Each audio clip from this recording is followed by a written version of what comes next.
Halo semua, balik lagi di channel Teraokun. Sebelum pembahasannya dimulai, silahkan klik tombol subscribe dan aktifkan lonceng notifikasinya supaya kalian gak ketinggalan info dan teori terbaru seputar One Piece. Buat kalian yang mau informasi tambahan soal SBS atau databook, kalian bisa follow Instagram Teraokun. Di sana admin akan memposting soal SBS, databook, dan berbagai teori singkat. Sekarang lanjut ke pembahasan. Di forum One Piece yang biasa memberikan spoiler paling cepat, telah muncul salah satu hint atau preview tentang One Piece chapter 1106.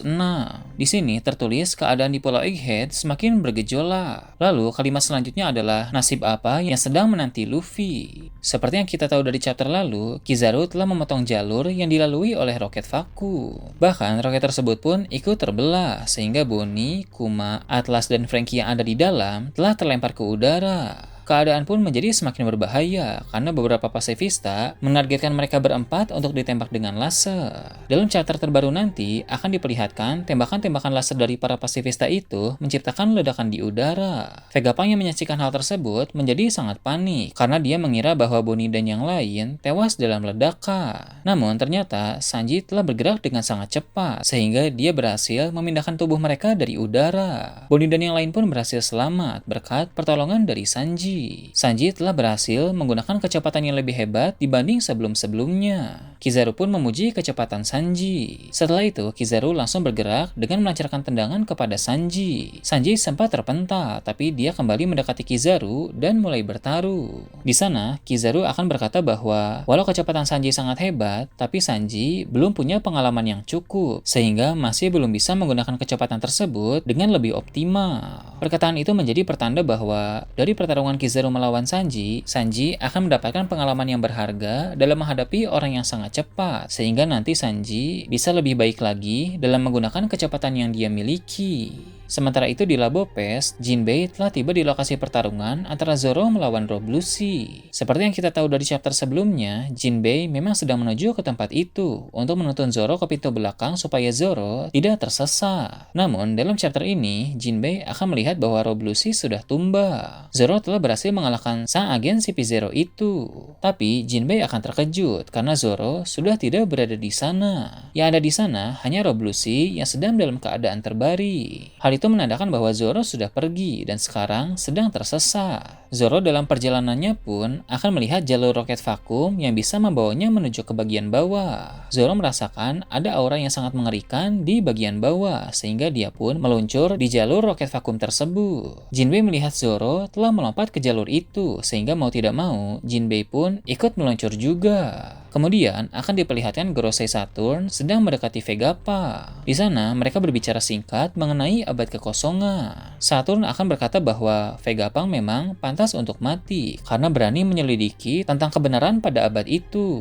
Dari pembicaraan mereka pun akan diketahui bahwa Gorosei sudah hidup sejak abad kekosongan. Ini tentu tidak mengejutkan lagi karena dalam beberapa kilas balik diperlihatkan penampilan Gorosei tetap sama seperti mereka saat ini. Dari sana jelas bahwa fisik mereka tetap sama dari dulu hingga sekarang.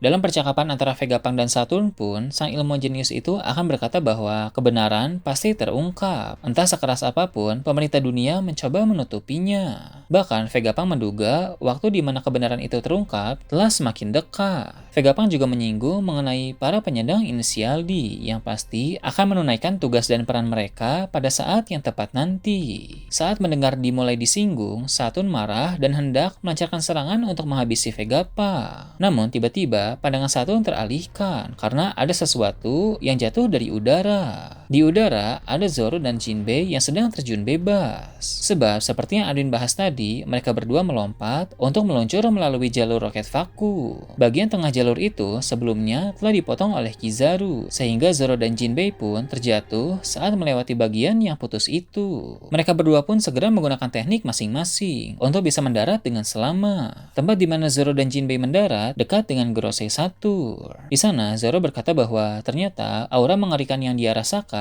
berasal dari seorang kakek tua yang ada di hadapannya itu. Saturn pun hanya memasang tampang dingin saat melihat Zoro dan Jinbei. Dia berniat untuk meneruskan rencananya tadi dalam dalam menghabisi Vegapunk. Namun, Zoro dan Jinbei tentu tidak bisa diam saja saat melihat Vegapunk berada dalam bahaya. Mereka berdua secara bersama-sama langsung melancarkan serangan kepada Gorosei 1.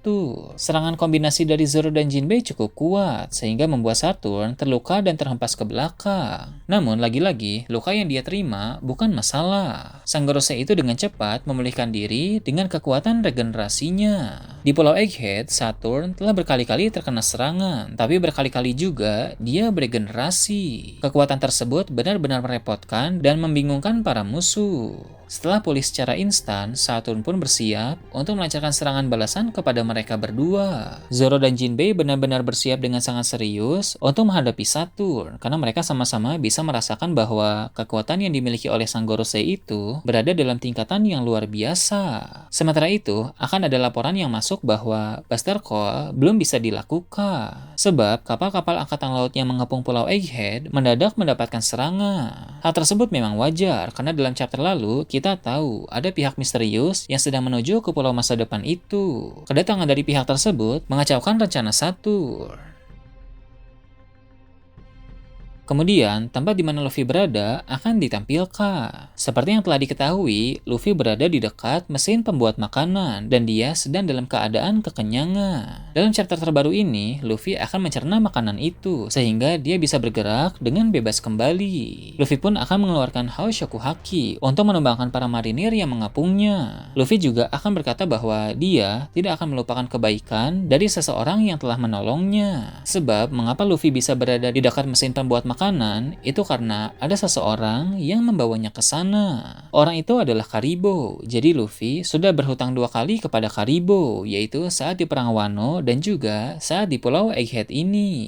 Kemudian, pada bagian akhir chapter, Luffy memasuki mode Gear 5 dan berubah menjadi raksasa. Dia pun berjalan menuju ke tengah pulau sambil menendang para marinir dan pasifista yang mencoba menghalanginya. Dengan begitu, maka sebentar lagi Luffy akan segera tiba di bagian tengah pulau yang mana di sanalah arena pertempuran utamanya. Tentu banyak dari kita yang sudah tidak sabar untuk melihat bagaimana aksi Luffy dalam menghadapi seorang Gorosei. Selama ini, Luffy telah melawan beragam orang kuat seperti Shichibukai, Yonkou, dan Admiral. Namun, belum sekalipun dia berhadapan dengan seorang Gorosei. Bahkan, Luffy pasti sama sekali tidak tahu tentang kekuatan dari Gorosei. Dengan begitu, pada pertarungan di Pulau Egghead ini, dia akan segera merasakannya untuk pertama kali. Dari sana, kita pun akan bisa melihat perbandingan kekuatan Luffy dengan Saturn. Entah apakah tingkatan kekuatan mereka berbeda atau setara.